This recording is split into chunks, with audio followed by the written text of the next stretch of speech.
부풀려진 표는 선거 직후 가장 뜨거운 이슈였던 사전투표와 당일투표 간의 비상식적인 괴리를 만들어냈습니다. 2016년 총선 서울 지역의 히스토그램을 살펴보지요. X축은 사전투표 득표율에서 당일투표 득표율을 뺀 차이를 나타냅니다. 즉, 사전투표 득표율이 당일투표 득표율보다 크면 양수이므로 0을 기준으로 오른쪽, 사전투표 득표율이 당일투표 득표율보다 작으면 음수이므로 0을 기준으로 왼쪽에 위치하게 됩니다. 그리고 Y축은 음면동의 숫자를 나타냅니다. 파란색인 민주당과 빨강색인 새누리당이 중앙에 0쪽으로 몰려있음을 알 수 있습니다. 사전투표와 당일투표의 차이가 크지 않다는 의미입니다. 그럼 2020년 4.15 총선 때의 그래프를 볼까요? 좌우가 대칭된 데칼코마니입니다. 민주당은 모두 양수 쪽에 있으므로 모든 지역에서 사전투표 득표율이 당일투표보다 더 높았다는 의미이고, 반대로 통합당은 모두 음수 쪽에 있으므로 모든 지역에서 사전투표 득표율이 더 낮았다는 의미입니다.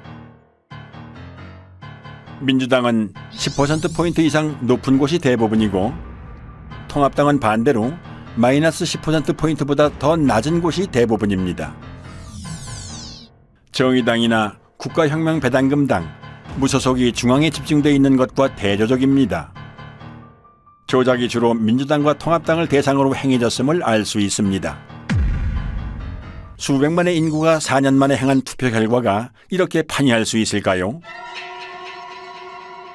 이번에는 지도로 한 번 살펴보지요. 사전투표 득표율에서 당일투표 득표율을 뺀 차이가 민주당은 플러스 20% 쪽으로, 통합당은 마이너스 20% 쪽으로 확연히 갈립니다. 어떻게 이렇게 상반될 수 있을까요? 코로나로 외출을 꺼리는 마당에 오히려 사전투표율이 사상 최고를 기록하고 28년 만에 최고 투표율을 기록한 점도 의아하지만, 수백 명도 아니고 수천만의 인구가 일사불란하게 집단행동을 해서 일방적으로 민주당 지지자들만 사전투표에 몰렸다는 점은 쉽게 납득이 가지 않는 부분입니다. 부부층들은 말합니다. 사전투표에 적극 참여하는 청년층 중에는 민주당 지지자 비율이 높기 때문에 사전투표는 민주당이 유리하다고 말이지요. 그러나 이것은 엄연한 거짓 정보입니다.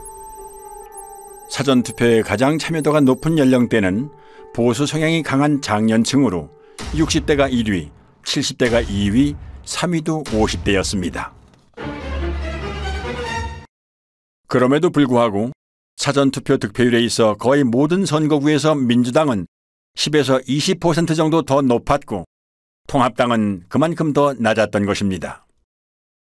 당일 관내 관리는 득표율이 크게 납니다. 근데 그게 뭐냐면 전 세계적으로 공통으로 인정되는 통계적 공유입니다. 근데 우리나라 사람들만 몰라요. 고등학교까지 나오면 다 배우고 다 납득이 되는 그 툴을 가지고 전체 우리 253개 선거판을 딱 분석을 하면 통계적 공리, 확률적 수식, 그 다음에 대수적 수식을 가지면 다 부정해요. 이걸 너무 심각한 거라. 허병기 교수는 고등학교 교과 과정에서 가르치는 기초적인 통계 공리를 적용하여 선관위가 발표한 후보자들의 득표수가 실제로 나올 확률을 계산했습니다. 각 선거구에서 관내 사전, 관외 사전, 당일 득표율이 모두 거의 동일하게 나와야 하는 것이 통계의 법칙이지만 4.15 총선 때 선관위가 발표한 양당의 득표수는 이런 기형적인 히스토그램을 만들어냅니다. 왼쪽부터 살펴보면 민주당의 경우 관내 사전투표 득표율이 당일 투표 득표율보다 같거나 높은 현상이 전체 253개 선거구 중 한 곳만을 뺀 252개 선거구에서 일어났다는 의미이고, 통합당의 경우 이런 선거구가 전체 선거구 중 3곳밖에는 안 됐다는 의미입니다. 관외 사전투표에서도 이런 현상은 동일하게 나타났고, 민주당의 경우 사전투표와 당일투표의 득표율을 합친 전체 합계가 당일투표 득표율보다 같거나 높은 현상이 모든 선거구에서 나타난 반면, 통합당의 경우 고작 2개의 선거구에서만 나타났습니다. 한마디로 사전투표에서 민주당이 비상식적으로 강세를 보였음을 의미하는데요.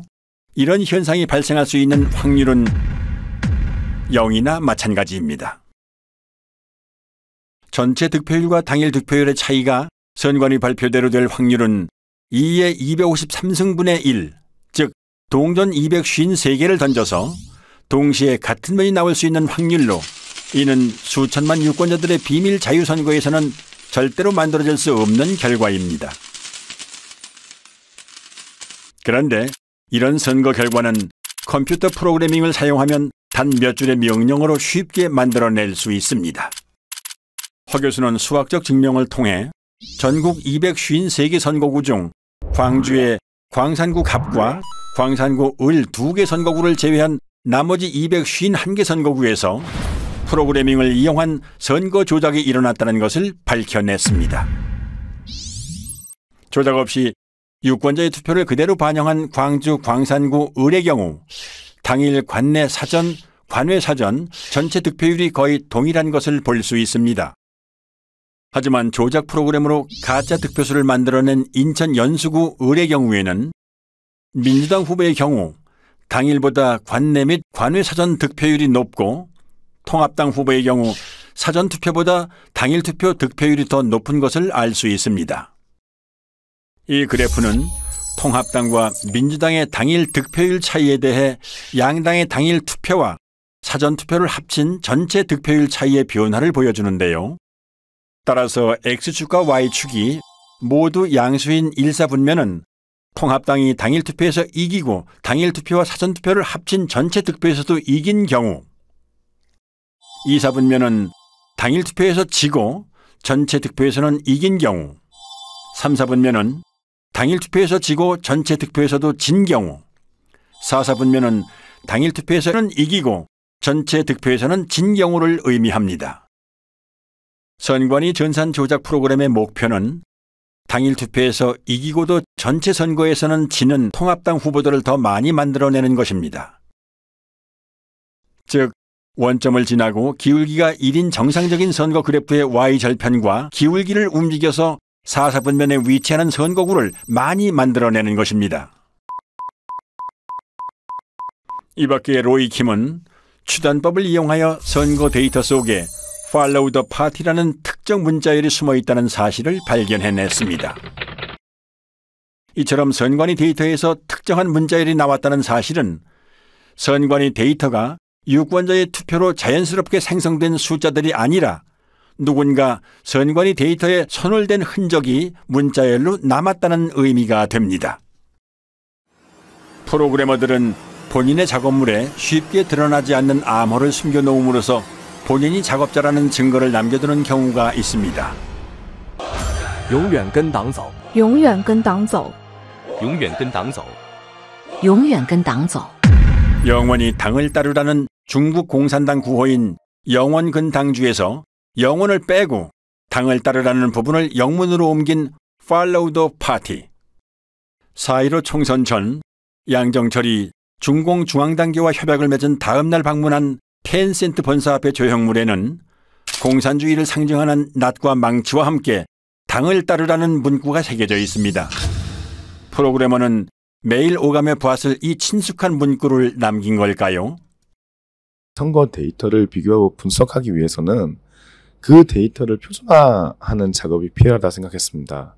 그렇게 표준화 작업을 통해 분석하던 중 규칙성을 발견했는데 그것이 이제 수학적 규칙성이 아니라 언어적 규칙성이 아닐까 하는 호기심에 아스키 코드로 변환하는 과정에서 Follow the Party라는 문자열을 발견할 수 있었던 것입니다. 선관위가 발표한 선거 데이터에서 발견되는 데칼코마니 분포, 1차 함수의 기울기 변화와 Y절편의 이동, 특정 문자열의 존재 등은 선거 결과가 인위적인 조작에 의해 만들어졌음을 의미합니다. 재검표 현장에서 쏟아져 나온 충격적이고 비상식적인 투표지들을 잠시 후 보시게 될 텐데요. 이들 가짜 투표지들은 조작된 투표수와 실물 투표지 수를 일치시키기 위해 황급히 급조하는 과정에서 생겨난 것으로 보입니다. 이러한 데이터 증거들은 살인사건 현장에 남겨진 피에서 검출된 범인의 DNA에 비유할 수 있는데요. 살인사건의 DNA는 국과수의 포렌식을 통해 범죄자를 찾아낼 수 있습니다. 그렇다면 부정선거의 DNA로 범행을 밝힐 수 있는 방법은 무엇일까요? 우선 유권자가 실제로 투표한 실물 투표지 수를 선관위가 발표한 가짜 투표수와 대조해보는 방법이 있습니다. 이는 재검표를 통해 가능하지요. 개표 현장에서 신권처럼 빳빳한 투표지나 측면끼리 붙어있는 투표지가 목격된 것으로 보아 개표 이전 또는 개표 중에 가짜 투표지들이 투입된 정황이 있습니다. 하지만 실시간으로 실물 투표지를 투입하여 그 숫자를 선관위 발표 숫자와 정확하게 맞추는 것은 불가능에 가까운 일입니다. 따라서 전산 조작을 밝혀낸 전문가들은 후보자의 재검표 신청에 의해 투표함 보존이 결정된 선거구의 경우 투표함 전체가 바꿔치기 될 수 있다는 추측을 하기도 했습니다. 아니나 다를까 투표지가 보존되기 전, 심지어는 대법원의 투표지가 보존된 이후에도 투표함 전체가 가짜 투표지들로 통과리가 되었다는 사실이 재검표에서 확인됐습니다. 그 물증들을 잠시 후에 보실 수 있습니다. 그렇다면 이제 커다란 의문이 남습니다. 선거일에 내가 행사한 한 표는 지금 어디에 있는 것인가? 내 지역구에서 당선된 국회의원은 내가 직접 뽑은 게 아니라 선관위 컴퓨터가 뽑은 가짜란 말인가? 유권자의 입장에서는 당연히 이런 심각한 질문을 던져볼 수밖에 없습니다. 한편 부정선거 범죄의 DNA를 확인할 수 있는 또 다른 방법은 선관위 서버를 포렌식하는 것입니다. 선관위가 발표한 선거 데이터에는 가짜 득표수를 만들어낸 통계적 증거가 남고 서버의 로그 파일에는 그 조작 프로그램을 운영한 흔적이 남기 때문입니다. 선관위는 재검표가 있기 전 추석 연휴를 틈타 서버 이전을 시도했습니다. 모든 서버는 전원을 켜고 끈 기록, 외부로부터의 접속 이력이나 사전 투표용지 발급 이력, 데이터베이스 수정 이력에 이르기까지 컴퓨터가 관여한 모든 사건을 자동으로 남기도록 설정되어 있으므로 가히 핵심 증거라고 할 수 있습니다. 그런데 데이터를 새 서버로 옮김으로써 이 모든 기록을 없애버릴 수 있는 것입니다. 비유를 하자면 휴대폰을 교체할 때 사진이나 연락처만 옮기고 운영체제 업데이트 이력이나 통화 이력 등은 옮기지 않는 것과 마찬가지인 거죠. 한마디로 디지털 포렌식이 불가능해지는 것입니다. 선관위는 서버 교체는 아니라며 보도자료까지 배포하지만 이미 신뢰를 잃은 선관위의 말을 곧이곧대로 믿는 건 어리석은 선택입니다. 이에 인천 연수구을 민경욱 후보의 재검표 소송을 맡은 변호인단은 중앙선관위 서버에 대해 증거 보존을 신청하지만 기각됩니다. 기습적인 이전 시도를 알아차린 시민들은 선관위 관악청사 앞에서 경찰과 밤새 대치하며 서버 이전을 막기 위해 필사적으로 저항하지만 역부족이었습니다.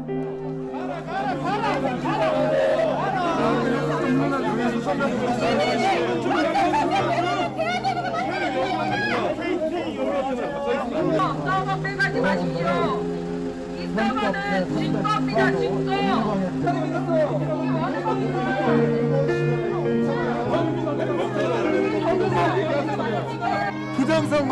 부정선거를 밝히라는 국민들 체포해가고 있습니다.